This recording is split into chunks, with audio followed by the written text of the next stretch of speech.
What's up, guys? How we doing? It is Monday, time for an episode of GoJo Golic. Here's what you have to look forward to coming up on today's show. The King of New York, Jalen Brunson. We're going to talk his new deal and why it is such a gift to the Knicks. Plus, we got the Home Run Derby coming our way today, so we're going to talk to Jake from John Boy. He's going to join us live. We have some questions about that John Boy house. Plus, running back rankings, rookies reporting to training camp this week, so we're going to go through and get some best ball rankings, starting with the running back position. All that and more coming up.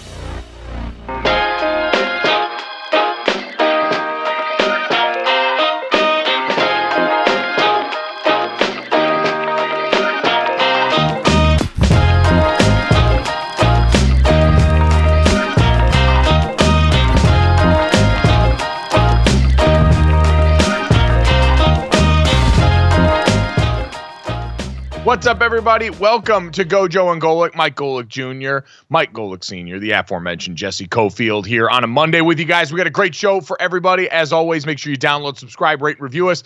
Leave us a 5-star rating and check us out here live Monday through Friday from 8 to 10 a.m. Eastern on the DraftKings network. In addition to everything that Jesse mentioned there, we will get to an absolutely raucous and in some ways disastrous Copa America final at Hard Rock Stadium in Miami. Mike Ryan, our buddy from the Dan Le Batard show, will join us in about 10 minutes. He was on the scene at the game last night as Argentina beats Colombia in the Copa America final, but hardly feels like the story this morning. But before we get to that, I am back home in Los Angeles. Jesse Cofield is at the DraftKings studio in Boston, and my dad is still hanging out in South Lake Tahoe here, trying to digest where it all went wrong this weekend. So, Dad, you finished up your second American Century Classic. Congratulations to our friend and buddy Marty Fish on winning the tournament this year. No Steph Curry. Marty Fish gets to take the joyous jump into South Lake Tahoe and make it all happen.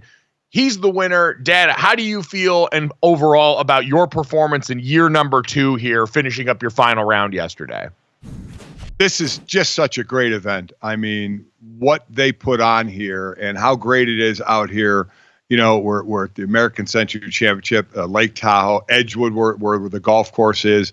It's fantastic. It is anything you see on TV about this, it lives up and then some to the hype. So the tournament is absolutely fantastic. You want me to go on more about my golf? Is that what you were kind of? Yeah, because you said you were just competing with yourself, right, Senior? So how'd that go for you? Yeah, you said competing with yourself and you put all this work in last year. Every time I call my mom, I hear about how you and your caddy Greg are out there grinding. You've got this plan for this year. And I just want to know how the plan went when you put it into practice. So again, I mean, this is one of the best tournaments I have ever been at in my life. Okay, yeah. I mean, it absolutely fantastic. Listen, I sucked.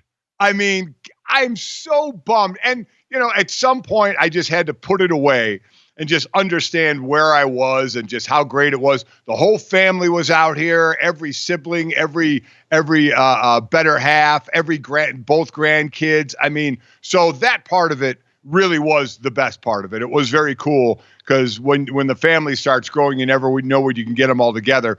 That was great. My golf was horrible. And again, my best day was when everybody was gone. The only one left was your mother, and the only reason she was here is because her flight was canceled, and she had to wait another day. But that was the best I golfed on yesterday. I don't know, Mike. I practiced. I was playing better. I was doing better. The second day was the wheels completely came off. And, you know, for anybody who, I'm sure a lot of people golf, it's not regular scoring. It's called Stableford system, you know, and they go by points. So I had a minus 46, which would sound good, you know, if you were playing regular golf, but we weren't. So that's a horrific score. And I did well on the last day, but Mike, I don't know. I don't know why I play so bad here. I'll try and improve. I hopefully will get the invite next year because I have a great time with the crowd. Like I said, it's a great event, and I will always come here if I'm invited. But, man, I got to golf better. See, this is my theory, and I told you this the other day. You're gripping the wheel too tight on this. When you think about all the other rounds of golf that you normally play as an amateur golfer, because that's what you are. You're a weekend hack that's decided to take this more seriously. You are not drinking early enough in these rounds. And we've seen plenty of people who will go that route. Jason Kelsey, in the first day, his score plummeted as he was out there slinging garage beer, doing his thing alongside Travis. And then as the weekend went along, that stabilized a little bit. But I feel like for a lot of you guys who the normal rounds of golf you play are out there, you're enjoying a drink, maybe a cigar with some of your friends, you lose that sort of beer fest drunken recall of your best golf by going out here and trying to play so sober and so serious. My dad, I watched a 2-foot birdie putt right in front of both of us bring my dad to his knees. My father now can simultaneously identify with Rory McIlroy and what undid him at the U.S. Open, watching those 2-foot putts suddenly become an issue. And I just realized now, Dad, you've gone full LeBron James with it was bigger than basketball this season, having my family there, having my grandkids there. So you're really getting the full superstar athlete experience. You're really just trying to get that invite back, right, though? Do you feel that your play is going to affect the invite back? I mean, what's going on here? I don't think they care about the play. What they want here are celebrities, and again, I'm on the low end of that list. You know, they just want good people that'll interact with the crowd because the crowds here are incredible, especially on the 17th hole, the beach there where, again, I chugged the fireball out of the vat, which was wonderful, saying brandy as well to some of the fans, using my golf club as a microphone. So that's what it is, Jesse. It's more they like to see good golf, and you're going to get good golf. Like Marty Fish and those guys, they're phenomenal. But the groups I play in, like yesterday, it was with Kyle Rudolph, you know, Mike and Jake's buddy from Notre Dame. By the way, he played a great round. And I played with Dylan Dreyer. The day before that, I played with Kyle before, and I played with The Miz. And so, I mean, you get paired up with different people, and it's fun. I mean, you really have a good time in this, and it's just about treating the fans well because they come out to watch. But speaking of gripping, Mike, I mean, I not only do I grip the play, but I grip the club too tight because I start to feel the pressure. My forearms are smoked. And coming into the last day, my forearms hurt, and my caddy Greg, who's my buddy now, because he lives by me in Scottsdale, you know, for some months out of the year.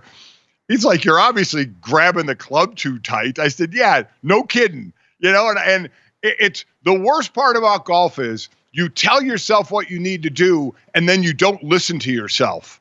It blows my mind how I can just say, yes, grip it lightly, stay down on the ball, swing through. I grip it tight. I don't stay down on the ball, and I don't swing through. And I just say, what the hell am I saying to myself? So I have to find a way. Now, Jason Kelsey drank a lot, but I beat him, right? So you got to find, I started drinking more later. You got to find the level. I mean, Brett Baer, he was the lowest, but he had to withdraw because of obviously the thing that took over, the attempted assassination of former President Trump. So he had to leave to go do his job. Then Dylan Driver was in last. A-Rod, Alex Rodriguez was in second last. Jason Kelsey then was next. Miles Teller, The Miz, and then me. So I beat basically 5 people. I don't count Brett Baer because he had to leave. That's it. And last year I beat 7 people. So I need to improve. And maybe by improving, Mike, it's taking this damn thing less seriously when I'm golfing.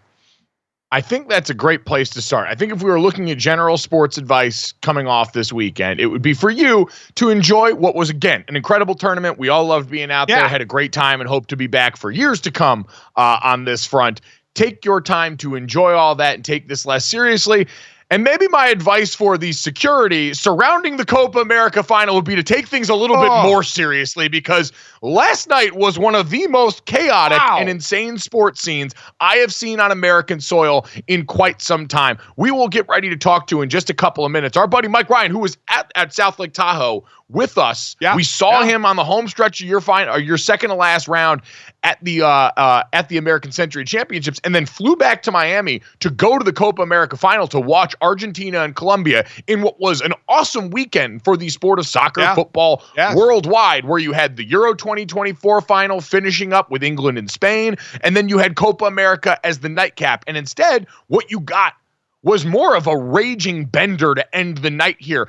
A match that was supposed to start at 8 o'clock Eastern ends up delayed almost 75 minutes on Sunday night because of a breach of security at Hard Rock Stadium in Miami. And Dad, the scenes you saw there where unticketed fans had stormed one of the gates to enter into the stadium, were preventing fans who had paid thousands of dollars for tickets from entering into their seats. You saw it was the Club 72 entrance there. There were all these images of one of the escalators completely destroyed in there. We saw fans. It looked like a Call of Duty map with fans just climbing in through vents, climbing up over stanchions to get into this arena. In all your years covering sports, Dad, have you ever seen anything like what we saw last night?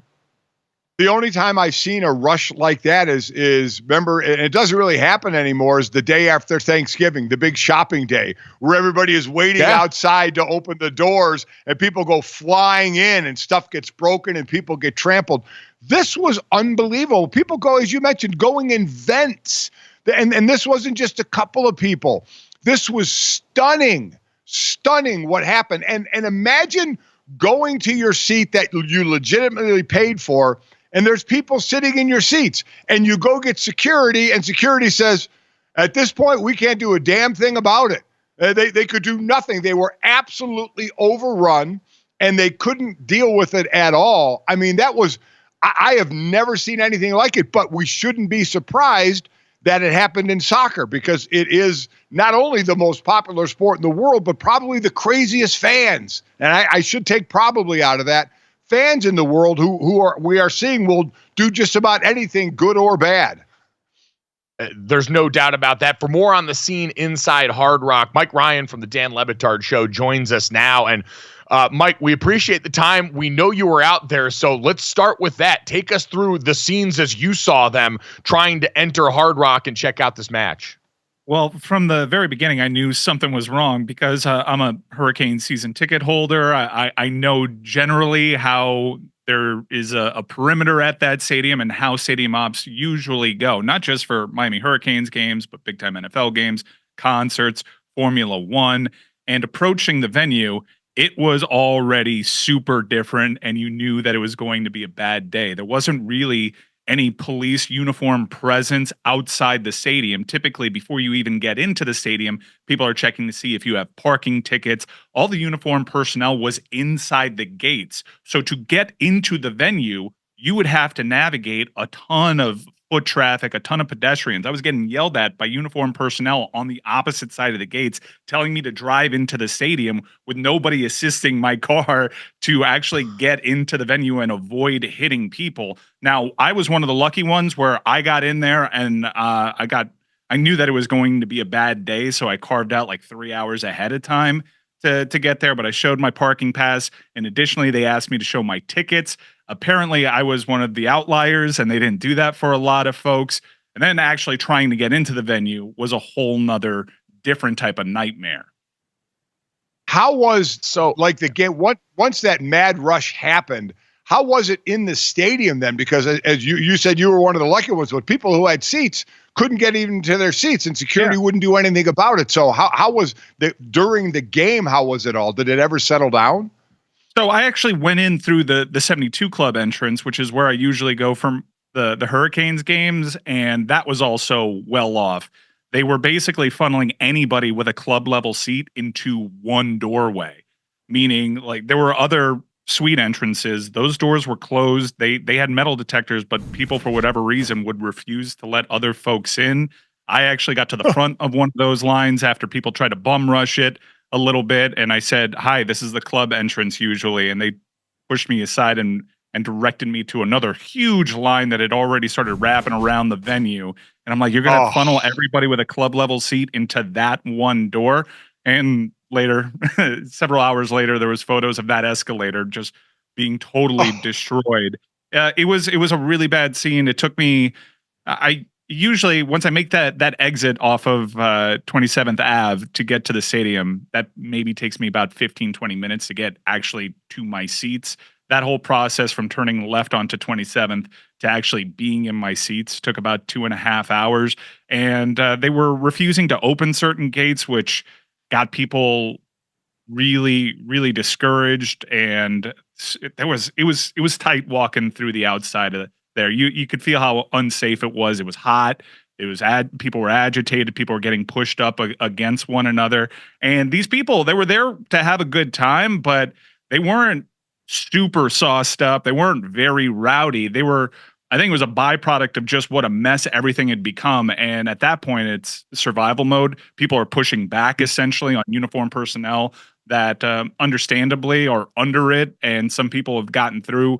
I don't want to totally excuse the behavior. This was some really poor behavior. People were absolutely trying to get into that venue without tickets. Now, the usually the protocol that they have in place to mitigate that wasn't there, and I think it made a bad situation worse. But I know how that stadium works from a stadium ops perspective, and I could see from the statement they have already started pointing fingers at CONMEBOL and CONCACAF. Typically, Hard Rock Stadium would present a plan, and the way that CONMEBOL usually goes about business is they say, no, we have an idea. We got it from here. You just listen to us. And that's usually what it takes to get one of these games. And you had a bunch of agencies that were involved in a process. It probably should have handed it off to stadium ops and let them lead the way. That did not happen. It was a really ugly scene. And unfortunately, the atmosphere, once you actually got to the game, it was great. It was a cool game to watch, but it was a really ugly scene beforehand. Yeah, it devolved into an incredible game. Obviously, you have Messi going out with the injury. Argentina gets this win. Obviously, an incredible match for that portion of things. But Mike, I think for a lot of people sitting where we're sitting right now, you mentioned CONMEBOL, which is the governing body and the federation that governs soccer in South America, that governs this tournament, and the security protocol that goes into that. As we are seeing fingers pointed right now, who would you say this ultimately falls at the feet of, and how does this affect people's perception of what we're getting ready to handle in a few years with a World Cup? I think a lot of people looked at this as maybe an indictment of the United States' ability to go and be able to house large-scale tournaments like this on the world scale. Yeah, I think it's important to underscore how good this venue typically is with stuff. So you start peeling that layer away. You understand that Formula One is incredibly well run over there. They host Taylor Swift. They host Super Bowls. They don't have issues with large scale events. So what's the difference here? You have different governing bodies getting involved. Now, the mayor's office also put out a statement, and there was more finger pointing at CONMEBOL there than there was from the Hard Rock Stadium statement. And I don't appreciate that either. If I were to blame one person, one entity, it'd probably be law enforcement down here locally, because this is a police department, and they're throwing their hands up saying, nope, well, we were helpless. We were along for the ride here. They told us what to do. And I understand that there's a degree of that when you bid for these events and you get something as prestigious as a cup final, but you also have to know way better. That plan to not have any uniform personnel establish a perimeter was just asinine. And it goes against everything that has ever worked for that venue ever. Now, FIFA, you mentioned the World Cup. That's a totally different governing body.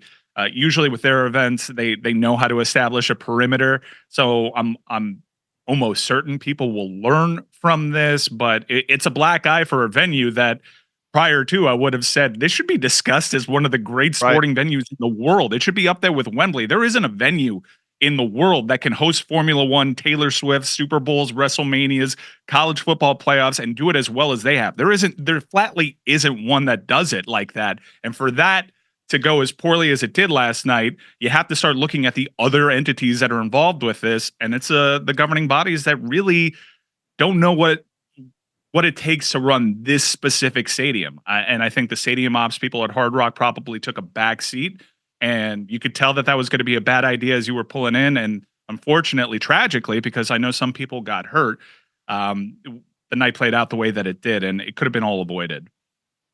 It's a shame to see it play out that way. You're right, really putting a black eye on what seemed to be otherwise an enjoyable event and one with an incredible atmosphere at a place that usually majors in that well, the way you said. Mike, we're glad you made it out of there in one piece, man. We appreciate the time this morning, and hopefully we'll get to see you again soon like we did in Lake Tahoe.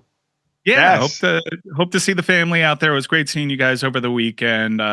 Mike, you seemed a little tight in the shoulders this time around. I just play a little bit looser. Play your game, and you won't be competing with the Miz's of the world, and you can get maybe to that middle tier. It was disappointing.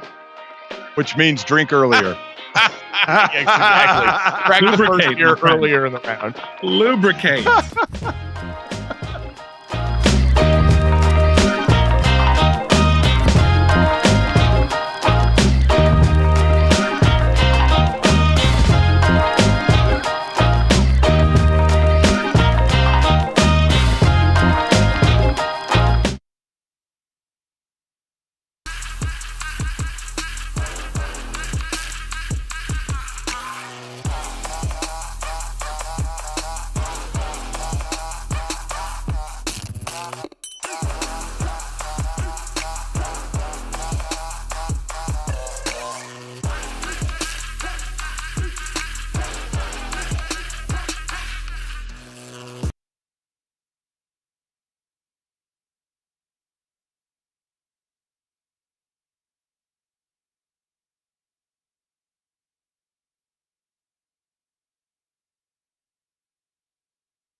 All right, welcome back to GoJo and Golic. Mike Golic Jr., Mike Golic Sr., and Jesse Cofield. Thanks to Mike Ryan from the Dan Le Batard Show, who was at the Copa America final that I feel the need to say once again, oh, by the way, Argentina won. Lionel Messi gets another trophy added to the case, the conversation for him and Cristiano Ronaldo that's raged basically my entire adult life. But, Dad, it seems like coming off of what was an incredibly chaotic scene at Hard Rock in Miami last night for this that saw breaches in security, property damage, injury to people, that in some people's minds, this was an indictment on U.S. soccer and our readiness to have this sport come to our soil for a World Cup in a few years. So how did you see it through that lens as you were watching all this unfold?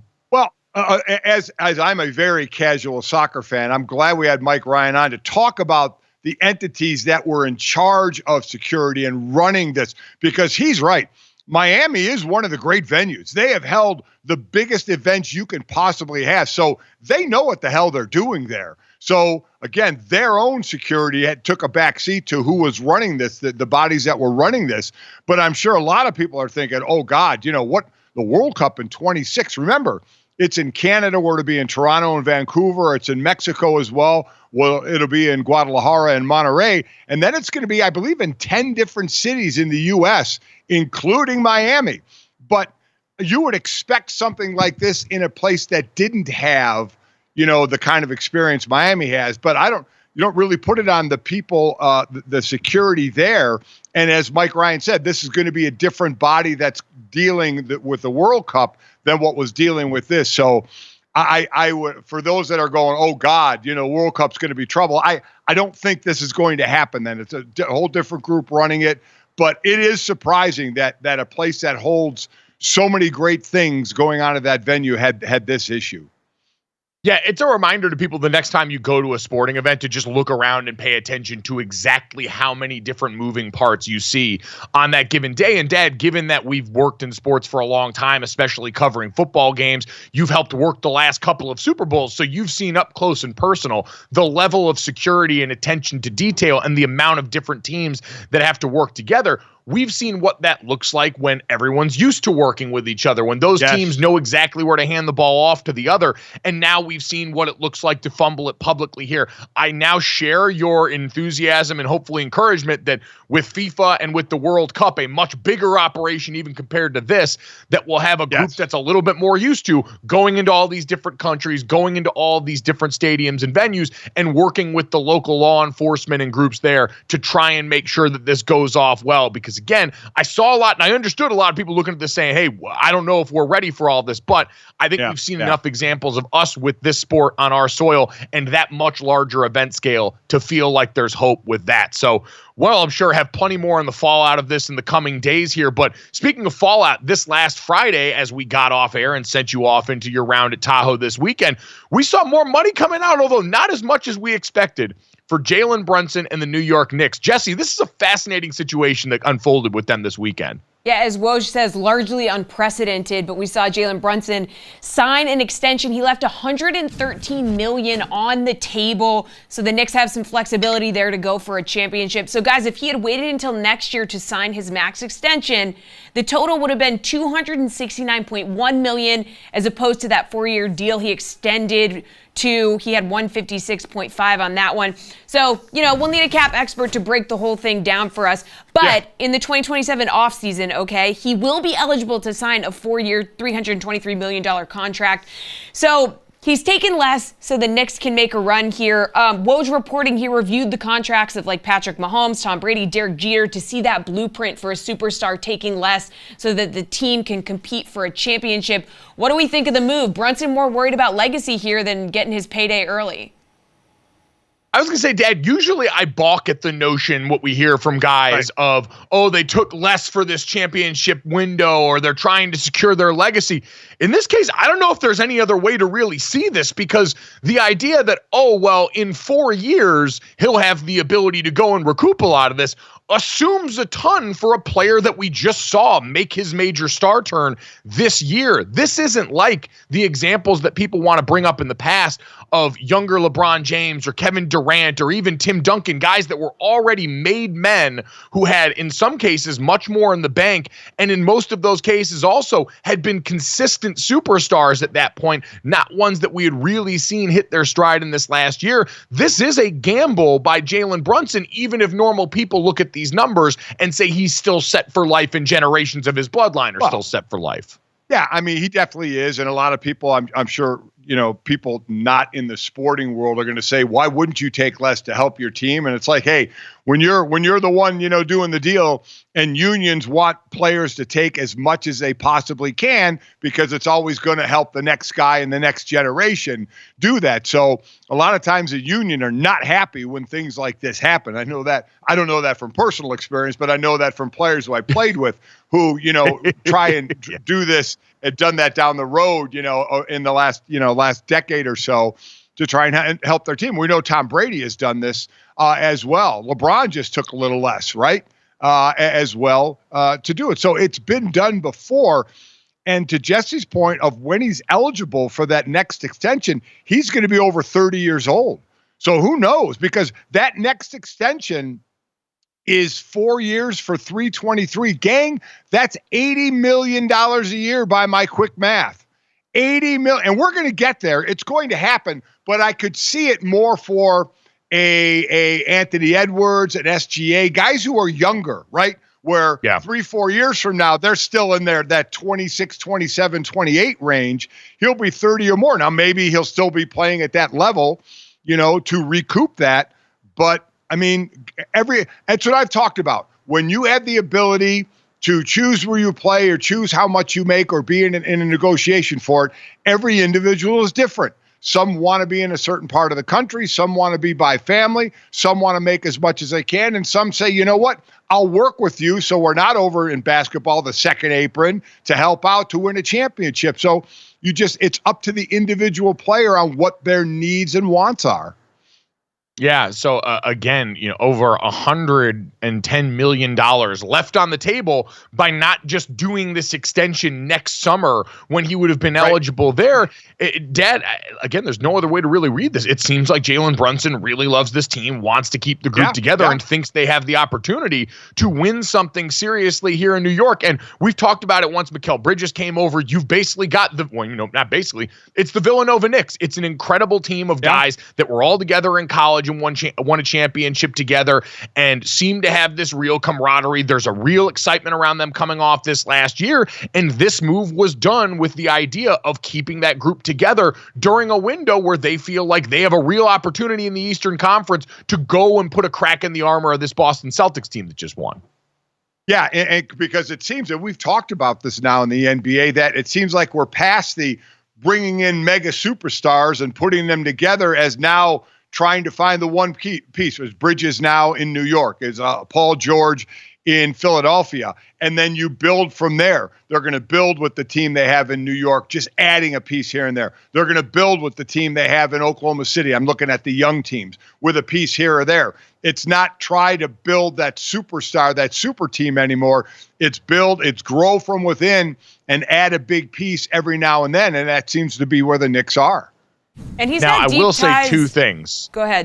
I will say two things here quickly. One is that, Dad, you mentioned the point about the Players Association. It is a little bit different, I think, in the NBA where you've got caps on what the best players can earn. We've got all these complicated structures that we measure that tell you exactly how much a guy can make at this particular moment. It's not a true open market like we see for a lot of NFL players. And then the other thing is interesting about this is Jalen Brunson's camp and the Knicks also clearly wanted you to know, hey, look at how much I'm taking and doing for everybody. Rare have you seen the 3-page tweet breakdown from Adrian Wojnarowski and the table documenting exactly how much he left on the table. So we won't make it total altruism here because I'm sure there's some sort of end in mind with putting all this information out there from one of the big newsmakers in the sport, Adrian Wojnarowski. Here's this carefully crafted chart to show you just how much Jalen Brunson loves this team. And I'm sure there's ancillary benefits for that, but there's no bigger benefit than for the Knicks that now have their best player leaving money on the table for the better of the team getting into the 2024-25 NBA season.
Welcome back to GoJo and Golic. Jesse Cofield here, joined by Junior and Senior. It is now time for the aptly named Mic'd Up Monday, okay? So we're going to explore some interesting sound from around the interwebs, some stuff that went down over the last few days. So we saw the picture of Christian McCaffrey's wedding where Greg Olsen looked like wedding MVP, right? I mean, looked like he just had the absolute most incredible time of his life. Everybody should look like that if you're a good wedding guest at the end of the night. Now, Cam Newton went on his podcast and talked about taking the L, aka not being invited to the wedding. Shout out to the McCaffreys, man. Christian and Olivia. Oh, no. Hold up. They tied the knot, bro. Look. Damn, C-Mac, I couldn't get an invite? Well, I know what. Is it because of the Brock Purdy beef? Was Brock there? but you was the first QB, though. Man, Okay, first of all, when he first came onto the screen, the light was shining on Cam Newton. It looked like he was wearing a monocle, and I just LOL'd pretty bad. Wouldn't be surprised. But Wouldn't be surprised given Cam Newton's dressing history there, Jesse. But Monocle this, down. Dad, is a wild take for me. Now, Christian McCaffrey responded in the comments basically saying him and Cam Newton hadn't talked in like 4 years. Also claimed that he tried to text him but didn't have Cam Newton's actual number. So where are you at on publicly complaining that you were not invited to a wedding? Because to me, no matter if you are famous Cam Newton or just normal Joe Blow on the streets, that's always a foul move because weddings are complicated stress balls already. You don't need this on top of it. I mean, Mike, come on. This day and age, it's just content. It's just Cam Newton with content. I would imagine in a private moment away from the microphone, he was never expected to get invited to that wedding. They haven't spoken in 4 years. They don't have each other's number. I mean, come on. To think he's going to get invited, nowadays, man, that's all I take all this for, is everybody with content out there, because then you get reaction. He got Christian McCaffrey to answer him, in the tweet or whatever. So, I mean, this is where we are. So now what I would have liked to have seen had he gone to that wedding, what he would have worn, because no matter what we ever say about Cam Newton and your opinion about things he says and all that, the man is great looking and he dresses incredibly well. Some people don't think it's incredibly well, but I think it's pretty cool. He would have worn white. He would have worn white. Yeah, 100%. Yes, would have worn white. That's true. Yeah. Yeah, no, Cam, the fact that Jesse opened this up saying it looked like Cam Newton was wearing a monocle and none of us batted an eye because that would have been perfectly on brand for what Cam Newton has built is testament enough to exactly what Dad just said. So, Dad, you're absolutely right. Friend Stephen Godfrey is always one to remind us that almost everything is a work if you look hard enough, and this certainly feels like a work in this case. But, Jesse, let's get to someone who was actually at this wedding and talking about contracts this offseason. Kyle Juszczyk had an interesting situation with the San Francisco 49ers unfold in front of a pivotal season for them. Yeah, this was not a Jalen Brunson-like agreement to take less. Honestly, it hurt when it hit. When John came to me and asked, I wasn't necessarily expecting it, and I think it's natural for anybody for that. Just it kind of hurts your ego. It hurts your heart a little bit. I do understand that it's a business, but I do feel like I'm as valuable as what I was, expected to get paid. But at the end of the day, though, like I really, truly, I wanted to be a Niner. This is where I wanted to be. I absolutely love it here. I still love John and Kyle. Still have great relationships with them. I think this is the best team in the league, and I think we have the best chance to win a Super Bowl. So all pro here, taking less. I mean, what do you guys think of this move? Brock Purdy's still on his rookie deal, so this is a really important window here, right? Yeah, Dad, this was the second player that we saw. Eric Armstead also was asked to take a pay cut this offseason, opted not to with the 49ers, and now he plays in Jacksonville. And yeah, this is, to Jesse's point, a direct reflection of the impending Brock Purdy contract that's coming down the pipeline here. So you're someone, you've seen plenty of this over the years, but Kyle Juszczyk feeling the personal side of what he was asked to do, as he's saying, I play a difficult, violent position in fullback. I'm one of the most important pieces on the Kyle Shanahan offense. It's been talked about ad nauseum. He's going to wear a gold jacket someday. And even him, they are asking to say, hey, come back and take less than we wanted you to. He's that grunt worker that has become a star at that position that usually you don't get a star. And Right now, maybe his wife is going to be a bigger star, and I'm sure he's very happy with that, with her designing of jackets and stuff. But players go through this. I went through this on a lesser level. The first year of free agency, when I was in Philly and a free agent, and basically their offer to me was, go find another offer, and then we'll talk. And I did. I went and I got an offer from Miami, a pretty good offer, an upgrade from what I had in Philly. And I went back to them and they said, oh, no, we're not going to pay that much. You'll make that up off the field with all the different stuff you do. And I took it personally. And it's the one thing I try and say, but it's so much easier said than done, is you can't take it personal, but you do take it personal because you feel your value to the team. You feel like they say something and then they went back on what they said. For Kyle, I'm sure he's shocked, that it went the way it went. But at the end of the day, it is a business. So that's why players always have to look out for themselves, because when it's a check cutting time, the ownership side is going to look out for themselves, not the player. Yeah, that's where you learn exactly how much you really mean to them in these spots. And Dad, for you, you talk about that. I remember you talking about the hope that you guys had when you went down to Miami with Dan Marino and what that team could accomplish. And so it didn't feel like you were necessarily taking a step back from what the team could accomplish. There is that side of this, and the advantage that the 49ers have walking to Kyle Juszczyk saying, hey, we're supposed to be the best roster in the NFL next year. Right. We've got a real chance to get over that Super Bowl hump. Do you really want to leave this at this juncture to go take marginally more money at some team that's not going to be nearly as good football-wise? And I'm sure for Juice, who's been accustomed to being one of the best players on the best teams in the NFL for a while, it'd be hard to take that step back from an ego standpoint on that side. And let me tell you what, teams know that, right? As I always said, a player has an option, but if a team knows, boy, this guy loves this place, loves this city, they'll try and take advantage of that. And in this place, and in this instance, Kyle wanted to stay there, so it worked for San Francisco. All right, Jesse, let's get to one more bit of contract discussion down in Miami with the Dolphins and Tua Tagovailoa. Yeah, Tua in line for a big payday, of course. And we all need teammates like Tyreek Hill. We need buddies like Tyreek Hill. He went on SportsCenter late last week to make his case for Tua getting paid. And for people to sit here and try to discredit Tua and say, he's not deserving of a contract is wild to me, man, because a lot of guys on the team understands his value and understands that we need him. Like we need his leadership. We need his mindset. Like the mindset that he brings into each and every week is there. It's like Terminator almost, man. So I feel like he should be one of the highest paid quarterbacks in the league. Obviously save some room for me, but we're gonna get into that. Save some room for me, guys. It's smart to always go out and, like Dad said, try and take care of yourself because no one else will. Dad, this feels like a contract that, while I'm surprised it took this long into the summer, is one of those I'd expect to be announced pretty early on in training camp before Tua ever steps on a field for them as they get ready to go in a season where they've put a lot of their eggs into this current basket. 54 touchdowns, 22 interceptions the last 2 years. I know there's been the injury situation. Mike, this is ridiculous. If we're talking about almost any other quarterback putting up these stats, it's not even a question that they're getting paid. This should not even be a question. Miami, what are you going to do? You've got a team that can compete right now. What's the hold? There isn't going to be. I agree with you. It's going to get done.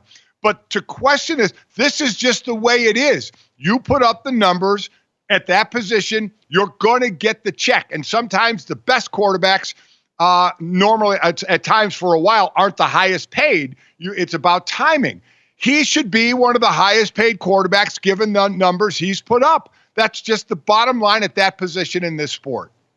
Yeah, I think you're right. Two things can be true at once, right? Tua could put up incredible numbers, not be a top 5 quarterback, probably be a fringe top 10 quarterback, but still be in line for that payday given the modern world of quarterbacking that we live in. Tyreek knows that. The Dolphins know that. And that's why all the rest of this is just noise, and it's going to get done. Coming up next, we'll hand out some hardware of our own for the all-weekend team here on GoJo and Golic.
Welcome back to GoJo and Golic. Jesse Cofield here. Got Junior and Senior here as well.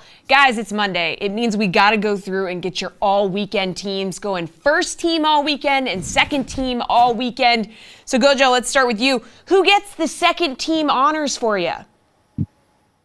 Yeah, looking at a very busy weekend, which I know dads will have a particular theme, and so will mine, actually. A very Spanish tinge to this all-weekend team. And I'm going to start off with the Spanish national team here that won the Euro 2024 tournament this weekend. They beat England for that, and in the process, break a record. They scored a now European Championship record, 15 goals in that tournament. They beat the mark of 14 set by France back in 1984, Dad, and just an incredible showing from Luis de la Fuente's side, including the save that will be this highlight replayed till the end of time, near the end of this one. England, not just the equalizer in about the 78th minute. Spain is able to go down there and put themselves ahead about 8 minutes later.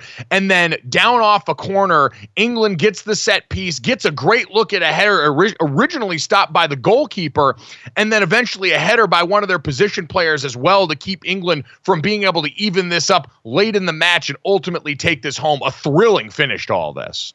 That was unbelievable. First, the header that the goalie makes the save, but he just knocks it back out and the goalie hits the ground. And then another header, and then it's blocked by a header. That was incredible. You're right. That is going to be seen for a long time. Very, very cool, and congrats to them. My second team is I'm going to have a All-American Century Championship weekend team here. My second team is going to be the winner of it, Marty Fish. Marty Fish is such a good dude.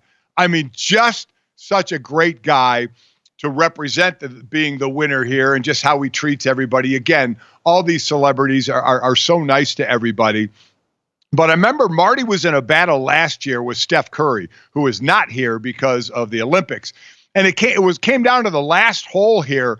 And I'll never forget, right in Marty's backswing on 18, somebody, had to be a Steph Curry fan, yells out and makes Marty just absolutely yank his drive. And Steph ended up winning it. Now, again, Steph's a great golfer, but it was just a shame that happened.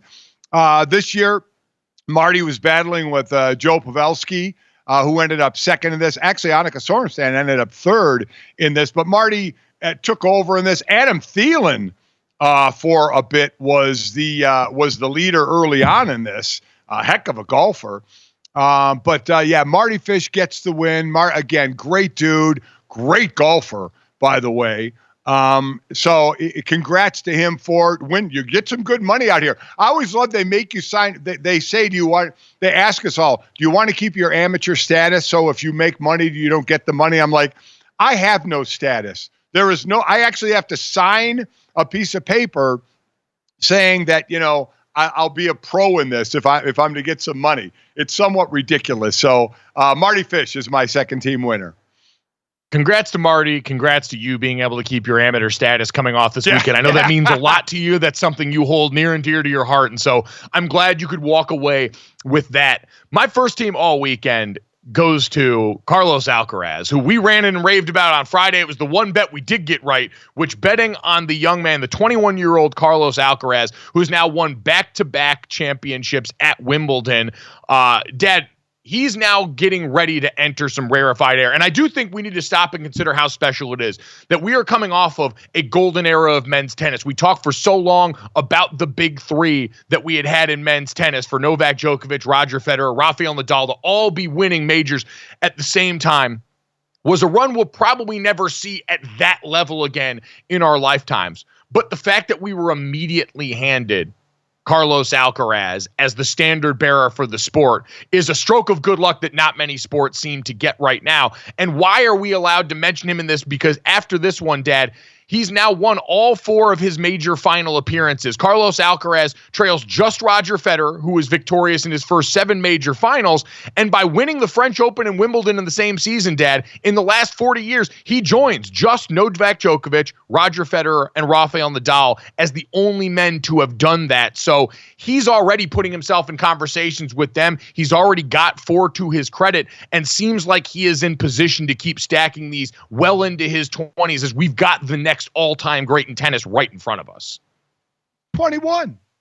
He's 21 years old. I mean, and what an athlete! Watching him on that court just run shots down, it is amazing. And listen, I know he's got a long way to go for in the Grand Slams to get where we at 24. Joker has, I think, 24 or in that area. I mean, so a ways to go. But you just look at this guy, and I mean, an incredible athlete, Mike. An incredible athlete. And I mean, listen, beat Novak Djokovic in straight sets. And I understand now Joker's about a month removed from having to withdraw at the French Open there and had that procedure on his knee, but had been in pretty good form throughout this tournament. And it just didn't matter, Dad, outside of a little drama at the end where, Carlos Alcaraz had triple match point to finish things off. And all of a sudden Joker's able to come back and break and force the tiebreak set. There was really not a lot of drama to this match where he was staring down one of the all-time greats of the sport. Amazing. Yeah, he is incredible to watch. All right, my first team again out here at the American Century Championship is going to be probably the hottest name and couple of guys we have in sports, right? It's the Kelsey brothers. I mean, there may not be bigger names out here. Travis, obviously, he's going to walk into the Hall of Fame as a tight end, and obviously now with his relationship with Taylor Swift, that's been top of everything. Jason Kelsey, another walk-in Hall of Famer, retires and has every network in the world after him and just a great guy, been around everywhere. They're both here. And let me while the golfing, I actually beat Jason Kelsey. There was 90 golfers. Jason Kelsey came in 87th. And Travis came in, I think, 63rd. But regardless of that, these two were mobbed more than, and you have monster celebrities here. These two were the chosen two this year. And they could not have been nicer to everybody. Like I said, this thing sells out. There are 75 to 100,000 fans here, and it's a 3-day event. And these guys stopped and took every picture, stopped and signed every autograph. And I know there are people saying, well, they should, and I get it. But if some people don't, and these guys for just mobbed Mike at every single hole out here, could not have been nicer to everybody. So it's cool to see that even when you're above some of the bigger celebrities, that you still remember where you came from, and just are really down to earth and very cool. We got to run into them a few times here. We all did, and just like you see them at a game at a weekend, just nice conversation. They don't brush anybody off. They did such a good job. It was really, really cool to see, because I don't know if the spotlight has been brighter on anybody like this in a while. I was going to say one of the best brother runs of all time. Yes, without question. Without question. We'll need to do top 5 brother runs at some point here, because outside of the Mannings, I don't know how much competition they're going to find elsewhere, especially in their own sport. Maybe the Watson there too. We'll save that for another day. It's a really good list idea, Jesse. But yeah, the Kelseys are up there, Dad, with Charles Barkley in terms of celebrities who manage to always make every interaction feel great for the people involved in it. Yes. It's really impressive there, especially, Dad, and you know this about a golf course, when you're getting the same thing shouted at you over and over. The ability to pursue, because you played with Rob Riggle. I will never forget. Everyone's got those phrases. And if you're lucky enough as an entertainer to go around for a while, Dad, you were on those Nutrisystem commercials. And every time we were out in public, someone would run up to you and yell pot roast. And you'd have to laugh it off and shake their hand and make it fun. You played with Rob Riggle on the first day, who obviously is well known for a bunch of roles, but especially in Step Brothers. And all we heard every time he teed off was wha-pow over and over as he had to try and smile through that the entire day. He said, because I asked him, I said, what line do you hear the most? Because everybody's yelling holy moly at him.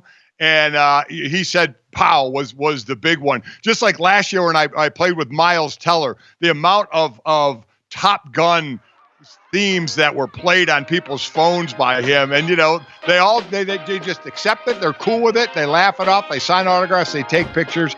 All very good people here. Like Kobayashi.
What's up, guys? Welcome back to GoJo and Golic. We got the home run derby coming your way today. We discussed this a little bit last week, but of course now we have the full list of participants, plus the odds on DraftKings Sportsbook. So let's cash it or trash it, shall we? Cash it or trash it is presented by DraftKings. Stay tuned because you'll hear more about DraftKings and all it has to offer throughout the show. DraftKings, the crown is yours. So GoJo, who's the pick to win? We got Pete Alonso leading the way at plus 330. What do we think? Yeah, no surprise there that Pete Alonso, stepping into his favorite arena in sports, gets the nod here. So I think we're going to enlist some help for this one here, since we're going to get ready for all the fun MLB All-Star festivities. Let's head to boots on the ground right now. Jake Storiale from John Boy Media joining us now, talking baseball with Jake as he is down, getting ready for all the fun action at Globe Life here. Oh my God, so I hadn't been able to see the shot as we were talking to Jake to get this set up, and now that it cuts on here, Jake, good morning. You look incredible. How do you feel, brother? And who's going to win the home run derby? Feeling like $1 million. Thank you, guys. It's good to be back. Appearance number 3 now. I'll tell you what, the first time I felt like I pitched a perfect game. I even admitted that. Game 2, I felt like I got knocked around a little bit. So I'm glad to be back with you guys. Man, and yeah, I told you, and I hilarious you couldn't see it, but yeah, I look like a former football coach's commercial series, but it's awesome down here, man. Every the All-Star weekend, baseball is not good at taking the spotlight sometimes, but home run derby is one of the more fun events in sport, whether to just be at or rooting for homers. And honestly, I'll give you my bias lean to start. It's hard to go against Pete just because he literally lives for this, which is incredible. You need that. We're rooting for Gunnar. We have some seats in right field, so the more balls that way, that's kind of what we're rooting for early on. I kind of look at Gunnar because how much comes into play in covering this? You're right. This is so much fun to cover. The one thing they do is change the rules, and they did it again this year. But the bottom line is we love seeing dingers. And it takes a few rounds and a lot of swings. I kind of lean, tell me what you think of Gunnar Henderson, because he's a little more on the young side to have the stamina a little more. Pete Alonso is a fun guy to watch because, man, he takes it serious. But Gunnar's, with that youth, may be able to have the stamina. Yeah, and I'm okay with them tinkering with the rules. I think either way, if you're someone who's going to watch the home run derby, a rule change going from 3 minutes to I think they're all competing against each other in the first. I think if you're watching the home run derby, no one gets too over. Whoa, what are we doing this year? And I think in the past years, guys were getting worn out because they were like, hey, let's go unlimited. It was very, America, 4th of July. Let's see how many of these we could get going. But by the end, all the guys were gassed. So we were kind of getting these performances that you remembered from, guys that just put up these insane rounds. And then you'd look back a couple years later and you're like, oh, they didn't even win. Like, wait, Vladdy went nuts, but that was, I think, Julio. So I'm glad that I think they're trying to get to a crescendo that the end of the home run derby, ideally you get 2 guys who have been doing it for, all night, have earned it. And yeah, the youth. Absolutely. Or I'd love to see, Jose Ramirez, if he's switch hitting, if he could save half of his obliques by going lefty for part of it and righty. We saw Adley do that last year. So I'm open to any theory on it. I don't know, man. If you money down DraftKings Sportsbook, I mean, to go against Pete Alonso. Yeah, not something I think we're going to do around here on the show. So I think the official pick is in for Pete Alonso. I think we're going to make it happen with that one. I do agree, though, if you've got the ability to switch hit, and at the end of the day, while you want to win this competition, that is a competition somewhat, this is still a place to show off. It is still an area for showmanship, and I would love to see that on the big stage there. Jake, we talked about some of the youth movement, though. I want to zoom out a little bit because last week on this show, we mentioned, hey, the All-Star game is seeing so many first-timers, so many young players heading in. How do you view right now the future of baseball and the place the sport is in, seeing all these young players on this stage? Oh, sorry, man. It's one of those things that I have to check in just because, again, I'm a big sports fan. So I wonder, is that something we can say around every sport every year? Like it feels like, there's we had that quarterback changing of the guard a few years ago where Brady and those guys, Rodgers, Roethlisberger, they were kind of winding down. That, you know, you look out and Josh Allen, Mahomes, this whole crop now, Stroud. But baseball, I think, and it kind of goes back to the age thing a little bit. I think baseball a few years ago realized, you know, once you hit 3-0, like, I know it's not as much contact or anything like that, but father time always wins. And so I think you're seeing guys get the call earlier, that you're seeing more guys get an opportunity at 21, 22. Like, if this was 20 years ago, wouldn't Paul Skeens still be in the minors? Because they'd be like, well, he's got to get his season in. You know, I know he was good, but, and it's like, we kind of got past that. Like, if you're good, now that we can measure things with a lot of the spin rate and stuff, which isn't always for the best, but like, hey, it's a good thing Paul Skeens is in the majors because he's now starting the All-Star game. Yeah, you know, along those lines, there's not one All-Star that's been in it over 10 years. And you talked about the quarterback thing. We saw that in basketball. We have a youth movement going on there, as some of our older stars are going to be aging out soon. Some of the younger guys are taking over. And you mentioned one of them. So just, can you kind of put in context? You're right about Paul Skeens, about maybe still being in the minors, but not, and what he's been able to do. We've compared it to a couple of other pitchers that have come in young, but can you talk about, just in context of just how good he's been at such a young age? Yeah, it's hard to, and it's a little weird too, if we're being honest, right? Because you want to be fair to him. Like, I know, you know, his top pick, and you know, they're kind of America's new sports power couple with him and Livy. So like, it's I don't know, this for baseball, this is out of a movie right now. But I don't know. Every time, like, expectations are out the window. This guy throws as hard as we've really seen anyone throw. He can throw every pitch, which you know, if you hear any scout or anyone talk about, like, that's the big problem for the hitters. If they know you're throwing that 104, and I thought in his first couple starts, he got jumped a couple times, and it's like, it's that little reminder, like, hey, this is Major League Baseball, and like, everyone gets got. And then he's just locked in, and he's literally been unhittable. So, I don't know. I'm good with it.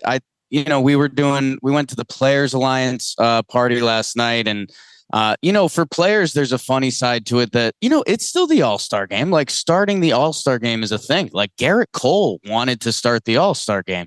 So, you know, for Paul Skeens, there's a little bit of jump in the line. At the same time, I think his performance has been enough for me, that he's just been so dominant and so good that you can argue, since he's been called up, he's been the best. So if this is an exhibition All-Star game, I'm good with it. There was a lot of conversation about this last year with Ellie De La Cruz, and I was actually on the other side of the argument, but that was because he was getting outperformed by other teammates, like Matt McClain, who doesn't get as much fanfare as him, and he's actually been out this whole season. He outplayed Ellie going into the All-Star game. That there was this hype train because he's such an incredible athlete. But, you know, we should reward performance still. That's what this is about. And Skeens he's checked every box. So you mentioned performance. You mentioned Garrett Cole. Let's talk about the Yankees a little bit. Jake, what the hell's gone on here in the last month or so? 9-18 since June, 1-7-1 in the last 9 series here, as this team sort of limps into the break. I was hoping you guys would know. The All-Star game has become a really cool thing for us. Like I was telling you guys before, this is year 3. Like, we bring out a chunk of our company, and it's really cool. We rent out a house, and like we've got our whole squad here. It's a blast. 2021 All-Star game, Denver. We all show up. Everyone's got that giddy, we got the crew together vibe. They get walked off by the Houston Astros, the one team that you can't get walked off on going into the All-Star break. They do that. This year, it looks like they're saving the spiral from being not bad. And I think that's where people get thrown off, and they're like, Yankee fans, they were the worst team for a month after being the best team for 2 months. So I don't know. They win that Baltimore series, which is the first series they've won in a month, first back-to-back games they've won in a month. That they have the main pillars, man. I mean, like Judge, Soto, Cole is starting to look more like Cole. Heels had a couple bounce back starts. That the Yankees are going to be there. It's just in what capacity, and fans are rightfully freaked out because the last couple of years they've had some holes on their team. And it felt like those got exploited or new holes popped up like they do in sports. That, I don't know, Yankee fans, maybe it's greedy, but they need to see a deadline where it's at least a dangerous bullpen piece, which every team is saying. But they probably need someone for the lineup too, because it gets really thin if you have one or two injuries. So obviously they're a team contending. What other contending team out there do you think needs to make a big move for the trade deadline to kind of push them over the top? I think I said this last time, so maybe I'm just a hater. The Seattle Mariners, you've got the pitching, you get the hitting. We've done this. Like, this was one of our jokes on Talking Baseball the past year or so. It's been the same scouting report every episode. Like, yeah, the Mariners are going to pitch a little bit. They got some really good arm talent, whether it's in the rotation or even, the back end of their bullpen has been really good. But the lineup, like the league rankings, you see 27th and 28th pop up. And, there's some teams in baseball that are very bad that, I don't know. Hey, maybe this is full circle to my Yankees. And I was just rooting this year for the Astros to fall apart. They were as bad as that team could be for 2 months. And now they're a game and a half out. Like, Seattle hasn't won the division since 2001. So like go get it at some point, and your lineup is clearly the problem. So looking around the rest of the first half of the baseball season, then those are teams that need to push it at the deadline. What about some others? Who's been the biggest surprise in your mind through the first half of Major League Baseball season so far? Biggest surprise.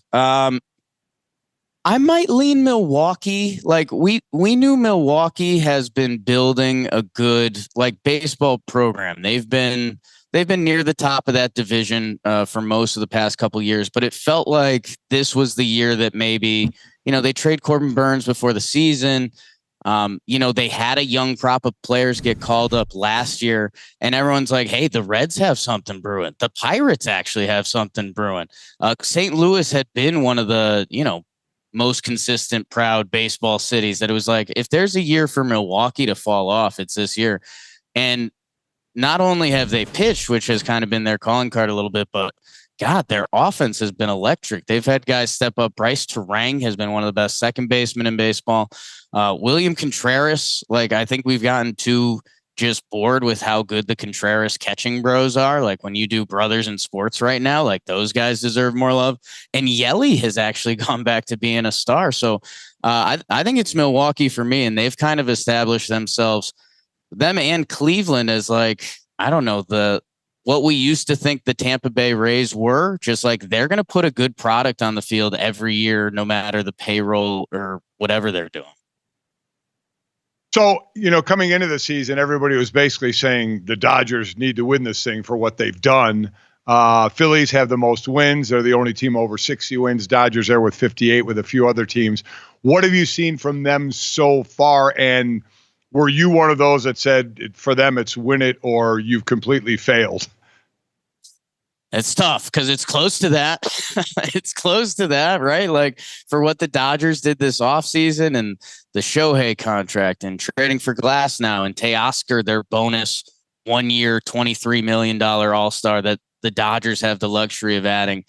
And then on the other side of it with the Phillies, and my guy Trevor Plouffe got a head tilt out of me yesterday because we were doing we did some grading on a bell curve for every team this MLB season. It gets tough when you can only hand out so many of the good grades. That the Phillies, they're going to be judged by this postseason. I asked for this. I was like, hey, compete with the Braves in the regular season. They've been so dominant, and not only that, but they're 9 games up right now. Philly's been the best team in baseball, but at the same time, they have the stars, and they're, in the NL, they have been kind of the team that you got to get through the past couple of years. So if the Phillies win the NL East and then they're out after 3 games in the postseason, you guys know better than me how Philly fans are going to react to that. No, I'm sure it'll be calm, measured, extremely reasonable. I don't know what you're talking about with those guys there. They seem like they got their heads on straight. So, no, you're absolutely right. The standard is certainly that high for that team, and especially in that city with that group there. Jake, as we head into this, you mentioned, and we talked about it a little bit and referenced it here. You guys are sitting in the house there. John Boy Media's got an awesome setup for MLB All-Star Weekend. I know you guys are pumped to be down there. I'm curious because you're a worldly man. We obviously talk with you about a bunch of sports here. I don't know. You a big video game guy? Like, are you guys sitting around? Does anyone in the house bring their PlayStation or Xbox ready for the EA Sports College Football 25 game to drop later today? Are you guys in on this? I think 4 p.m. or is it 3 p.m. because we're Central Time. I'm still figuring that part out, but yeah, I'm in. I actually so we have two gaming guys with us. Shelfie, who's been big in the gaming world for a while, and our guy Joe's McFly, who's people might remember his first thing is the Devers Chapman home run, and he's just like the best personality you can follow on the internet. But both of them are big gaming guys, and college football is probably the game, and it's why it's so popular, and it's why we're talking about it. Dude, I would get so lost. I would do the whole thing. I'd recruit every week, and you know what? We're running the option this year, so we're going to need 3 running backs, and we're going to move this athlete wide receiver to quarterback this year. Dude, I loved it, and I lived in Dallas for a year and a half. And for 6 months, I got paired with kind of like a random group of roommates. Actually, I went on a date with a girl. This is a good one. And she was like, "You'd really like my roommate." And I was like, "Okay, and let's talk about it." And her roommate was a guy who is very similar to me, and I liked him a lot. He's still my friend to this day. And we became roommates. And dude, we would grind out NCAA football teams, and like you'd make your own rules. Like, all right, you can only play 2 games a year, and stop recruiting in my battleground state. So, yeah, I don't think I can lie to you guys and say I'm not excited about it because you saw what just happened there. I'm amazed there. You know what? That's the most dudes rock introduction to a friendship that I can think of right there. Dad, this conversation I know alienates you a little bit, but this is a big day coming up here right now. Like to Jake's point, I didn't get to live this when I was in college because we'd get the game when it would come out. We'd play it some, but we were, busy trying to win games there and unsuccessfully for a lot of the time. So I'm getting ready to try and relive the glory days. And it is I was watching the breakdown the other day, a full commitment to recruiting, name, image, and likeness, the transfer portal that you got to monitor now. It's basically going to be a second full-time job for a lot of people that are now of dadding age. Like I feel like I have to put on this mantle for the men my age and the women my age who have kids and responsibilities and all these things to keep track of, as I see the disgust belled on your face, Dad. Don't you guys have enough to do in your lives that you have to make this a second job to do all that you just said? It sounds horrific. It sounds like way too much work to put into something that I'm getting nothing out of. I'm getting no return out of this at all for, it seems, Jake, the amount of work that I'm putting into this thing. Does that make sense at all? I mean, yeah, it makes sense, but that's why it doesn't make sense. That's when you lead that USF football team to that home opener against Georgia Tech and you get that win. That's a feeling you can't, like, that's the beauty of sports, but in a video game, you're on your couch on a Saturday morning. Couldn't have said it better. Guys, check out Talkin' Baseball with Jake and the rest of the guys over at John Boy Media, who you're going to see down there in Arlington, taking an MLB All-Star game, the Home Run Derby, all that fun stuff. Jake, we appreciate the time as always, brother. Have a great time. You look fantastic. Enjoy the house and the festivities down there. Hey, thank you guys. Appreciate it.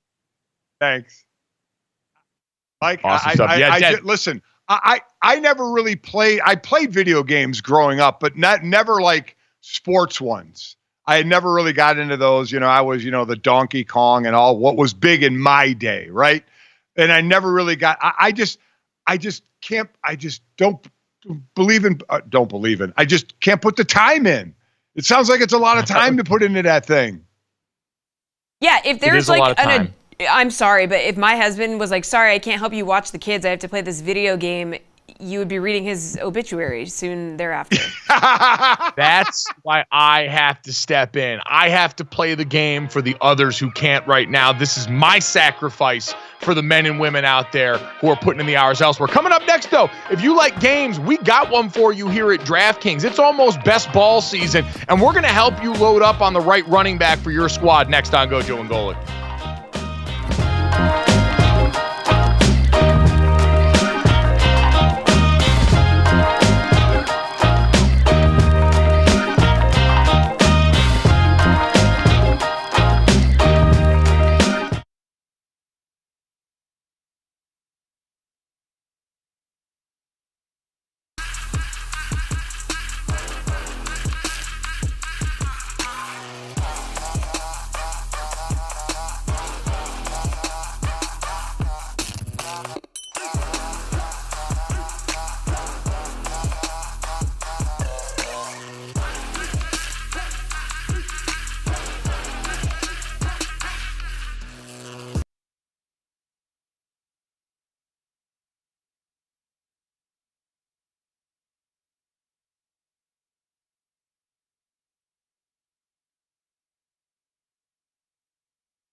Welcome back to GoJo and Golic. Rookies will report to training camp this week, so we're going to start breaking down the season from every angle here, including how you might be able to win a few best ball leagues on DraftKings. Now, if you aren't familiar with best ball, it basically takes the worst things you hate about season long, throws them out the window. No terrible trade offers, no punch in the air because you left a guy on the bench. You don't have to worry about injuries on a weekly basis. Guys, you just draft your team.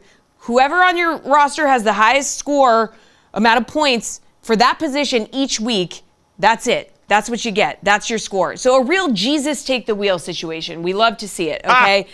So let's talk about some guys who are going to be putting up big weeks at the running back position. Obviously, not a lot of discussion here at who's going to be number one, but will Christian McCaffrey live up to his 21 touchdowns, 2,000 total yards? What do we think? He's clearly the number one choice here. Yeah, Dad, it's kind of like the quarterback conversation right now, quite honestly, where you talk about the best running back in the NFL as there's no real discussion. It's Christian McCaffrey's world until further notice. Ever since the trade to San Francisco, he wound up in an offense that was in the best position to make use of his skills, but also benefited a tremendous amount in a day and age where we talk about the quote-unquote value of running backs. Nobody can look at what the 49ers have accomplished in the last few seasons with Christian McCaffrey without saying, yes, he absolutely unlocked a different level for Kyle Shanahan and what they're able to do. So, yeah, I think until further notice, Dad, he's in position to live up to this. Certainly as running backs age, we know the things that we start to worry about. But I think that team has such a depth of weapons still right now. We know that could change when Brock Purdy's deal comes up next year, that it can take hits off him in certain spots. Kyle Shanahan is still, for my money, the best offensive play caller in the NFL and is going to put him in plenty of positions to go out there and capitalize the same way that we've seen. Listen, has the situation put him in a position to really kind of show what he can do and give him the best chance to be the best running back, right? Because he wasn't getting that in Carolina with what he had around him. But the other weapons he has around him now, he's able to flourish, and he has. So, yeah, this is a no-brainer, just like the quarterback position. Probably the two biggest no-brainers in sports by position, the quarterback and then Christian McCaffrey at running back on what he brings. And this is what the running back is now in the NFL. You don't just line up in the backfield. You line up in the slot. You line up as a wide receiver. You have to be that triple threat, running the ball and catching the ball, to be considered one of the top right now. Derrick Henry, as he is finishing his career, is still kind of that throwback. While he will catch the ball out of the backfield, you know, his job is basically run everybody over and stiff arm them to death. Christian McCaffrey is the way the running back position. And it's not like it's new and never been done. I mean, this is Marshall Faulk years ago and others. So it's not like he's inventing this. It's been done before. He just does it the best right now. He does. And I think you're right. Derrick Henry is so overwhelming and so physical that he's able to go and sort of do it the way I remember when Adrian Peterson was coming to the end of his career. He was really the last downhill I formation running back that we were seeing around the NFL until Derrick Henry decided to come in and take up that mantle. But for everyone else, you got to present options to a defense, and Christian McCaffrey does that at the highest level. Two is where it gets interesting, Dad, because as we look out around the sea of preseason prognostication, people putting together fantasy big boards and all that stuff, how they think guys are going to perform, there's a couple of names that have risen to the top of this list. If I was going to look out and say, hey, there's one of the two running back names that people are bringing up a lot, I would be comfortable betting on, I'm going to go with Bijan Robinson and the Atlanta Falcons. You've obviously got the change going on with Raheem Morris coming in at head coach, but Zach Robinson taking over and calling plays offensively for the first time down in an Atlanta team that's going to have a new quarterback in Kirk Cousins, but has an offensive line returning all five starters and some very quality, well-established pieces in that group in front of him, the weapons outside of him like Kyle Pitts and company, Drake London. So there's enough places to spread it around. But we saw in an offense that did not want to feature the most talented running back in the draft and one of the most talented running backs we've seen come out probably since Saquon Barkley in terms of just sheer billing of the talent. they didn't want to make use of him, and he still produced plays that dropped our jaws. And so I think in an offense that's going to be more committed to him, the lineage Zach Robinson comes from has made use of backs going all the way from Todd Gurley when Sean McVay first got to the Rams to Kyron Williams this last year. They know how to feature that position, especially with a player that talented. So I'd put him second on the board. Who would you have? I'm going to go with probably that other name you're thinking of. I'm going Breece Hall. I remember when I was calling college games when Breece was at Iowa State, and it was actually there with Brock Purdy, and watching him saying, this guy is going to flourish because of his versatility in the NFL, whether it was returning kicks, running the ball out of the backfield, or catching passes. He led running backs last year with 76 receptions. He was a little under 5 yards a carry, was Breece Hall, on a team in the Jets who high expectations and lose your quarterback, and so much was put on his shoulders. Now, hopefully for his sake, Aaron Rodgers can stay healthy and can be that big weapon for them and let Breece, again, not everything is on his shoulders. But I love what this guy does. He absolutely fits that versatility part I was talking about at the running back position. Bijan Robinson does as well. I think you can interchange them, but I would go Breece Hall number 2. Yeah, banking on there. And I think we always talk about, hey, you've got new offensive line pieces, Tyron Smith, John Simpson. You get to move Morgan Moses over there as well. Right. He's also going to be able to help them out early in this process. A good running back, as a former offensive lineman, I can tell you, can help a group that's trying to gel together by displacing defenders, by getting guys to lean. We always called it putting a defender on an offensive lineman. So I think you're right. I'm a little bit more concerned about that just because, Dad, we are asking a lot of things to come together at once. And while it's new coaching regime in Atlanta that's the variable here, for the Jets, it's ostensibly new quarterback because they only got to spend 4 plays with Aaron Rodgers last year. It's all those new pieces on the offensive line. But you're right. The talent, explosiveness, and versatility, undeniable there. Those feel like the top 3 names that have been bantered around a lot. From here on out is where it gets interesting, Dad. Well, I'm going to say I have Bijan Robinson 4. I have Kyron Williams number 3, the domer. This dude just gets in the end zone.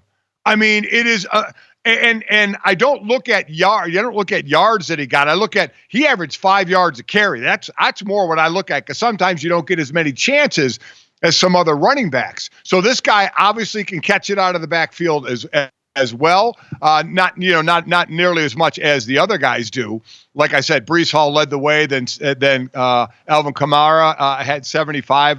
Breece had 76. CMC had 67. Kyron is more of a runner, but 12 touchdowns. I love what this guy can do. Dad, Kyron Williams was 3rd in yards last year and played in 12 games. Yes. Like, we can't overstate enough how insane that season was last year. I think the only thing that might give people pause is, 1, the number of mouths to feed in that offense. And then 2, they go and draft Blake Corum out of Michigan, who fits a similar profile, similar type runner that could, I think, be great for that backfield. Like, overall, it's for that offense that looks like a buzzsaw. It's a great guy to spell. I think some people might worry, does that bite into any of the top-end production? It was also his first year of being a big-time producer last year, and so do you worry about that at all? But I'm with you. I had Kyron Williams at 4th on my list. Part of that is a little bit of homerism, but the other part is I think this is also where that Rams team has invested. They put more money into their offensive line to go along with the draft pick from last year and Steve Avila, who moves to center. I just think that offense overall is going to hum. And in general, when you're thinking fantasy, I want competent, well-run offense overall. Certainly a guy that's going to get a lot of carries jumps to the top of the list, but I also think being in a well-functioning offense goes a long way. Yeah. And that's why, Dad, for 5th on my list, I'd have Saquon Barkley there. While I do have questions about durability, he's earned those questions at this point. He's walking into a Philadelphia offense that I think, with Kellen Moore at the helm and the talent they've got there, even losing Jason Kelce up front, it'll be the best offensive line that Saquon's ever played in front of. That receiving core's got guys that were fresh off setting records 2 years ago there. I still think he's got what it takes and is in the right situation to really raise some hell. I have him at 5 too, Mike. I think we get a bit of a resurgence. A couple of years ago, he had 1,300 yards, about 4.5 yards a carry, 10 touchdowns. We know he can catch it out of the backfield. I think behind this line and this offense, he has a resurgence this year. So, yeah, I have him at number 5 as well. It's going to be incredible to see. Again, best ball on DraftKings, a ton of fun. It's crockpot drafting. You set it and forget it, which is what I do with most of my fantasy lineups anyway during the season. This one just rewards you handsomely. We'll get to some other position groups as this week goes along. But coming up next, I am frothing at the mouth for this college football game. Let's talk about it here on GoJo and Golic.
Welcome back to GoJo and Golic. Mike Golic Jr., Mike Golic Sr., Jesse Cofield here. And I don't want you guys to think I'm playing this up for air because I've been surprised on my own about the feelings welling up in my chest as it is game week. We've talked about EA Sports College Football 25 for months now with all the releases that were put out, all the gameplay releases that we saw, the articles, the wailing and gnashing of teeth behind the scenes, figuring out player compensation, all the things that understandably led to this moment. But now that it's here, and this week, for anyone unaware, but as we get ready for the release of this game, the majority of people are going to get this game on Friday, July 19th. But today, for the people that bought the deluxe edition or have an EA Play membership, you're going to start seeing the first round of this coming out. Over the weekend, we already saw some of this as they roll out this game. Certain influencers were given early access and a chance to play it. And Dad, it looks glorious. It is a game that really seems to be an ode and a love story for college football, its fans, and people that have missed this game since 2014, the last time we had a college football video game. The long night is now over today for a large group of people, this week for the rest of people. And I'm pumped. I'm legitimately thinking about developing a streaming career at this point. I'm trying to organize my strategy, figure out. I was talking to my brother-in-law, Ben, when we were riding back to the airport yesterday from Tahoe. This is what it's all about. Talked about the glory days of leading the Ball State Cardinals to a national championship, railroading teams like Florida along the way. He created himself and won the Heisman, had over 40 touchdowns that season. That is what it's all about in my mind, Dad. So it's figuring out and picking which small school I am going to restore to glory, bring to prominence, and whoop ass with. The first thing I did when all the gaming was talked about was go back and look at my Tecmo Bowl ranking in 1991. It's the first thing I did when I was at the Eagles. And I was ranked the 43rd interior D lineman. I had a 57% ranking, which wasn't rating, which I don't think is very good, quite honestly. My speed was not good. Actually, on the first tee here, when you tee off at the American Century Championship here, they do a little bio about you, and they do it 3 days, so they change it up. And the second day, they actually gave my Tecmo Bowl ranking, which was, I thought, kind of fun. It was kind of fun to hear, and then kind of, a bummer to actually hear what it was. Listen, again, this is, I know how big it is. I get it. I mean, even when I was playing, guys would bring their units on the road and play. And I know guys have done that down the road. I get how big it is. I'm just not as into it. But I would understand if you're a player, you are concerned about what your ranking is, right? I mean, and you get mad if you don't think it's high enough. And we actually have, they complain enough in football to where the people who rank it sometimes change the numbers for these guys and their rankings. It's amazing how personal you take it at times. I get the power of it. I get the popularity of it. It's just not something that I'm into. Listen, I wasn't either when I was in college and we actually had the video game. Like back when I was in school, we would rush to find our ranking. We would go and check all that out when it came out and play it some in the player lounge, but I didn't play it as much then. So I'm looking forward to making up for lost time. But we have actually, Jesse, to my understanding, gone back up and digged up my player ranking from my last year at Notre Dame, did we not? We digged it up. Dug the up. 2013. Dug it up? Yeah, digged it up. Stats here. So what do you think your overall rating was, Gojo? Because we do have this. Like a 79 or an 80, probably like a B- C+ range. Okay, 79. It was 79. So you nailed it. Okay, yeah. What about like speed and strength? What do we think? Oh, well, it's up. Oh, I mean, yeah, no, I was going to say, well, now it's up here, so let's take it in here. Strength being an 84, impact blocking, run blocking, speed. Honestly, all of that's in the right spot. Speed, I trained for months leading up to my pro day when I was trying to go out and play in the NFL to run it. And listen, hand time times, when you see them at pro days, are almost always a little bit forgiving. It's not lasered like it is at the combine, so you get some of that home court advantage.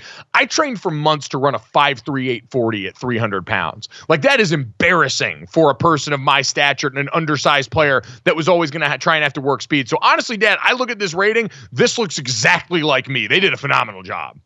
Yeah, I mean, your strength, I remember you did 31 reps. That was a good amount of reps for the 225, so the strength was good.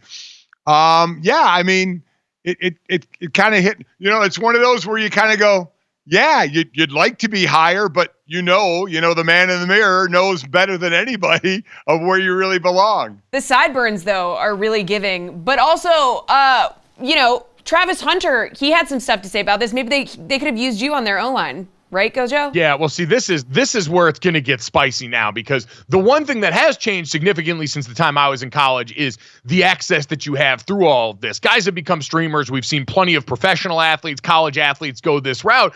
But the folks in Colorado that are no stranger to public conversation and a lot of discourse and dialogue around this program got a little bit more. So I mentioned they let a bunch of early access people have this. I saw, Dan Soder played against why am I blanking on his name right now? Anyway, a couple comedians played. Big Cat and PFT played. Shane Gillis and Dan Soder played. Shane Gillis actually played as Notre Dame, beat Dan Soder, which was awesome to see. But they gave a bunch of people early access to this, one of which included a couple of the Colorado players. Travis Hunter and I believe Shedeur Sanders were playing a game over the weekend using that team. And this clip brought them a bunch of attention that I don't think Deion Sanders and company necessarily wanted over there. Take a listen.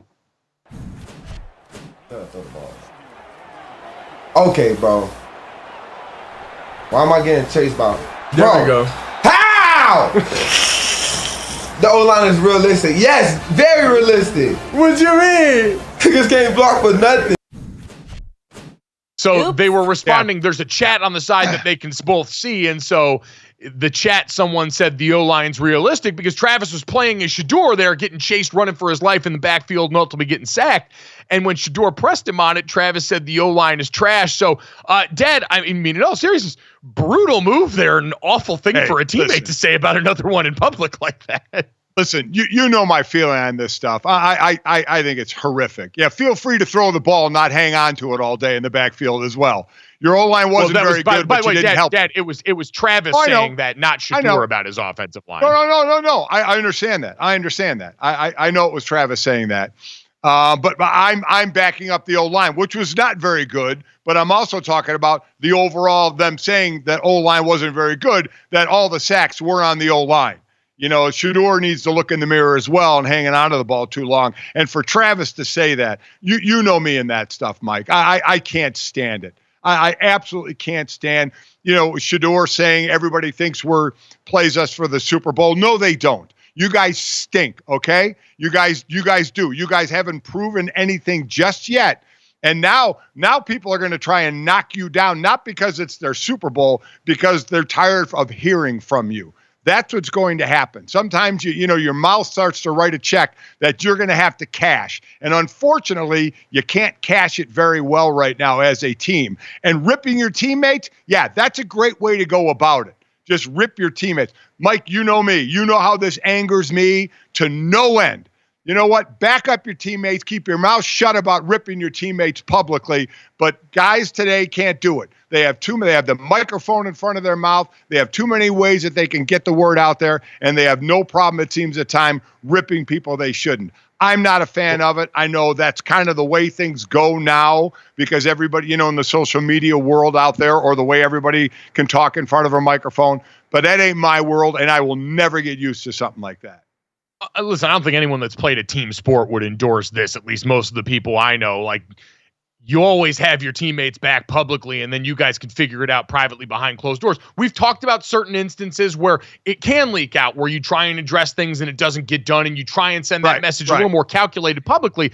But this isn't that. This is the trouble I think is going to pop up more and more with this is we've seen plenty of people get in trouble for far more serious things on streaming because you're comfortable, because you're focused on something else, because your bandwidth is spent trying to do this, and then you're just responding and reacting with whatever comes out. And that can be awful dangerous in settings like this for college players where, hey, these guys, at least Travis and Shador, they're used to this. They're used to the spotlight being on them and the microphone being in front of them. Yes, they are. There's going to be a bunch of players doing this that don't have nearly those reps under their belt that are going to step in it if they're not careful coming up. So enjoy it.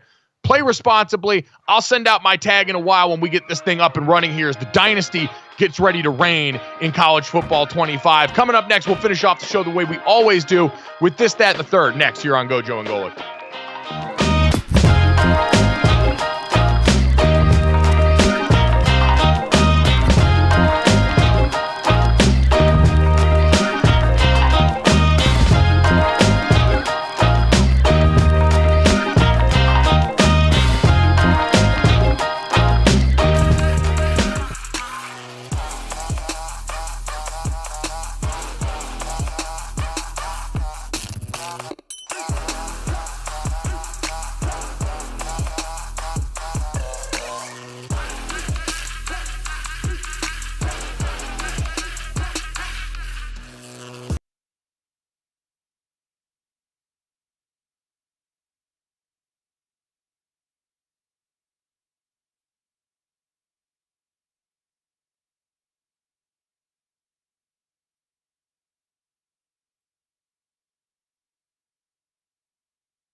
All right, guys, time to finish off the show the way we always do. This, that, the third, 3 quick stories to send you off into the rest of the day. Make sure you download, subscribe, rate, review us, leave us a 5-star rating, and check us out here live Monday through Friday from 8 to 10 a.m. Eastern. The best of GoJo and Golic from noon to 1, wherever you hear VSiN on the radio. And if you miss us here or any of our great guests, our thanks to Mike Ryan from the Dan Lebitard Show, as well as Jake Storiale from John Boy Media, Talkin Baseball. If you miss any of that, check it out wherever you get your podcast or right here as soon as we get done on the DraftKings YouTube channel each and every day. And guys, let's start off with this. Something this show knows a lot about: sweating. Now, with the exception of Jesse, we are all large or reformed large men who spend a lot of time pitting out shirts, getting that little stain underneath the breastises and whatnot, even that little belly pool right there.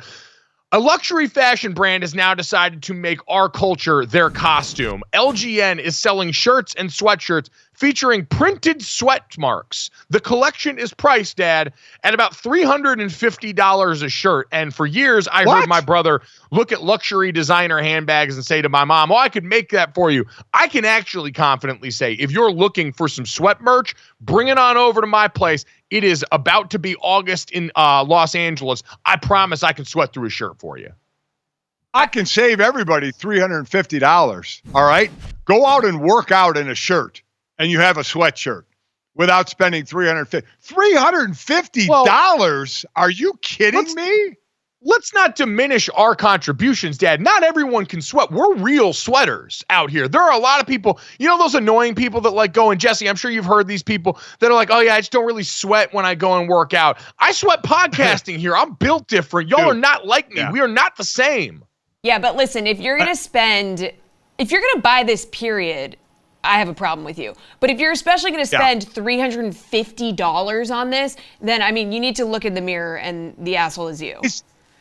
Is this a T-shirt? It looked like a T-shirt.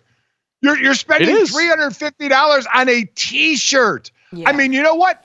Go grab one of your T-shirts and dump some water on it, and then walk around. Don't. Why do you want to look like you've been sweating? I can't imagine. Well, this is good. You know, there are things that come into the ether that become huge. I don't see this being one of those. I don't see this catching on and being this, unless it already has been, this being this monster thing right now, to spend $350 on a shirt that looks like you sweat. That sounds ridiculous. I will say this has been somewhat of a trend in the sneaker industry for a while. I mean, hell, there's a whole brand called Golden Goose that's essentially made a living on selling sneakers that look like they're pre-scuffed to middle-aged white women who want to spend $500 on them. And boy, does that business model work. But it's happened in high fashion for a while too with a lot of sneakers. It is sort of ridiculous, but I can't say I'm surprised now that it's leaking, pun fully intended, into the world of clothing. Jesse, let's get to that and talk about something that does have a chance of actually popping off. Yeah, a highlight that we have to look forward to during the MLB All-Star Game. Jose Iglesias will be performing his hit OMG. We're going to hear from Candelita himself. Don't have it. Maybe all right. We don't. I was just gonna say, man, I don't know if we've got the funds to get that cleared, all those music right. No. But everyone remembers the highlight a while ago when he performed this after one of the Mets games, and all his teammates are out there dancing with him. Dad, you've been in a million locker rooms over the years, and the one sure fact I can tell people is every, especially male professional sport, that's all I can speak to, but I'm sure we've seen this in women's locker rooms as well. Every sports locker room has multiple people that believe they are musicians. Yes. And a lot of times, I had a lot of rappers on our team when we were at Notre Dame. There's certainly that, but rare is it that they have actual talent. And in this case, he seems to actually kind of have a bit of a hit on his hands. We see, some athletes that can really sing. And I've said this forever. Athletes want to be entertainers. Entertainers want to be athletes. They'd love to switch positions. And you do run into those athletes that can do it, whether it be an instrument or whether it be singing. And that is always so impressive to me. So go get it, young man. Go get it. Yeah, he's been using it as his walk-up song, too, Jose Iglesias has. It's just incredible. You love to hear it, and you love to hear something that's actually good. Wait, his walk-up song is his own music. Yeah, baby. Oh, yeah. That's awesome. Yeah. That is awesome. Incredible. See, that works. Like, we had the debate because at the American Century where you just finished up, Dad, they do this karaoke contest on Thursday night. Yes. And you got some artists that would go up there and sing their own songs. And I said, doing that at karaoke, little bit weird, not sure if I agree with that. Right. But especially in the name of self-promotion, you need everybody possible when you're a burgeoning artist to try and hear your song. And so Jose Iglesias making that the walk-up song at a time where, listen, it's also coincided with the Mets and everything that's gone on with this team's resurgence to getting back above 500 this season. Most of the credit still goes to Grimace, but I'm allowing some of the credit to at least go to Jose Iglesias here. Oh, I'm so impressed. So impressed with what he's doing, that it's his walk-up music. Yeah. And this is a dream for athletes, is to actually be able to be on the other side. You know, some have tried and some have failed, i.e. the latest one, Darren Waller, more on the failing side. But you love it when you can cross over into the entertainment world. Good for him. Yeah, no, it's been unreal. The Mets heading into the All-Star break, feeling pretty good about things. Iglesias gets to head to the All-Star break and go and introduce more people to the song. So go ahead and bump that, because we can't right now, because, again, rights fees exist for things like this, and we have respect for the law. This is not Copa America. Jesse, let's finish things off with the third here. Another very famous venue with some very interesting guests making their way in. Yeah, said famous venue would be the Bachelor Mansion. So the Bachelorette season 21 premiere, Jen Tran the lead on this one. And we saw during the premiere what appeared to be some rats in the building, and we're not talking about the contestants, we're talking about physical rats that appeared to scurry in one of the frames. You can see it here. So I got a question for you guys. When I saw this, I was like, yeah, it's definitely rats. But Gojo, you made a good point. This is in LA, which doesn't really have a rat problem. There's not really rats in LA. And isn't the Bachelor Mansion like in the mountains or something? Yeah, it's in a beautiful area. It's an absolutely gorgeous home. I have not been invited yet. I'm still waiting for them to take me up on the offer to help commentate one of the sports dates. They happen every year. Jesse Palmer, you do a great job hosting. I saw you in the Delta Lounge that one time. I feel like we're pretty good friends now, and so you can call me when that pops up. But yeah, this is not a place that I expected to see rats. Now, I didn't get to take in the full first episode, to Jesse's point, to find out if there are people that are there for the wrong reasons. But I will note, 2 rats together. Maybe there's a little bit of a love interest there. The Bachelorette producers, when reached for comment by Entertainment Weekly, said you'll notice there were 2 of them. Everyone deserves to find love. So it's a great spin for the fact that everyone just found out your show has rats. So there is no real venue, including this one, that would make me bat an eye at seeing a regular rat walk by. Because, Mike, I played at the Vet in Philadelphia. And we practiced, we worked out it. That was where our office is, in the Vet. And the rats there were monstrous. They had all the cats, stray cats, they'd leave them in the Vet to try and get rid of the rat problem. But the rats were monstrous. They were the biggest rats I've ever seen in my life. And it was cats and rats in the Vet battling all the time. So there basically isn't a rat in the world that will make me bat an eye after some of the monstrosities that I saw in the Vet. And I don't know if they all got out by the time they blew that place up and knocked it down to build the new stadium. It's in a different spot. But yeah, what we saw there, we became immune to any kind of large rodent because of what we saw.